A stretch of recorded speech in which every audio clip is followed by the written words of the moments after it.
Hi dear brothers, happy morning.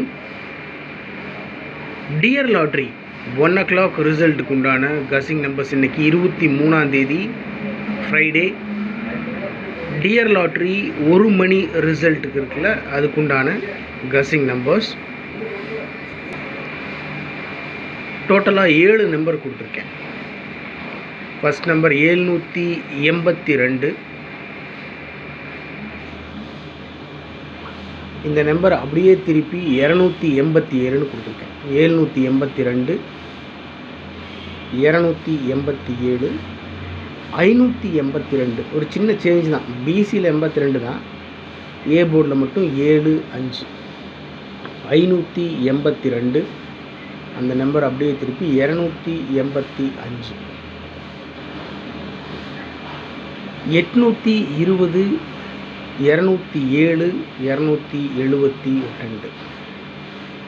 So டோட்டலாக பார்த்தீங்கன்னா 7 number கொடுத்துருக்கேன். அதில் ஃபஸ்ட் 2 நம்பரை அப்படியே திருப்பி கொடுத்துருக்கேன். ஏன்னா மேக்ஸிமம் சான்ஸ் இருக்குது என்னோடய கெஸ்ஸிங் படி அப்படின்றதுனால திருப்பி கொடுத்துருக்கேன். கீழே 820, 207, 272 கொடுத்துருக்கேன். ஆல் போர்டில் 2, 7, 5, 0 கொடுத்துருக்கேன்.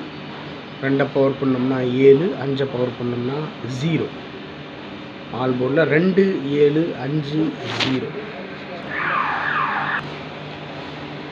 ஏபிஏசிபிசியில் 82, 28, 27, 72, 20, 02, 70, 07, 85, 58.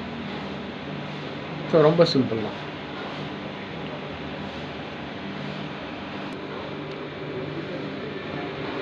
டியர் லாட்ரி 1 மணி ரிசல்ட்டுக்கு உண்டான கெஸ்ஸிங் நம்பர்ஸ். நேற்று டியர் லாட்ரினுடைய 1 o'clock ரிசல்ட் எடுத்து பார்த்தீங்கன்னா 41, 407 நேற்று ரிசல்ட்டு. அந்த ஃபஸ்ட்டு 3 digit நம்பர் இருக்குது பாருங்கள், 41, அதையே வந்துட்டு கேரளா லாட்ரி அடிச்சிட்டாங்க 141 அப்படின்னு சொல்லிட்டு. ஸோ அதனால தான் அந்த டியர் லாட்ரி 1 மணிக்கு ரிசல்ட் வருது பாருங்களேன், அதை கொஞ்சம் கவனமாக ஃபாலோ பண்ணணும் அப்படின்னு சொல்கிறதுக்கு காரணம். ஏன்னா அந்த டியர் லாட்ரி ரிசல்ட்டில் ஒரு சின்ன சேஞ்ச் பண்ணி 3 மணிக்கு வரக்கூடிய கேரளா லாட்ரி ரிசல்ட்டில் கொடுத்துட்ருக்காங்க. அதனால் டியர் லாட்ரி ரிசல்ட்டை கவனமாக ஃபாலோ பண்ணணும். டோட்டலாக 7 நம்பர் கொடுத்துருக்கேன். உங்கள் கெஸ்ஸிங்கோட எந்த நம்பர் மேட்ச் ஆகுதோ அதை நீங்கள் ப்ரொசீட் பண்ணுங்கள், இல்லைனா விட்டுருங்க. இது என்னுடைய தனிப்பட்ட கணிப்பு மட்டும்தான். Okay my dear brothers, have a happy day, good luck.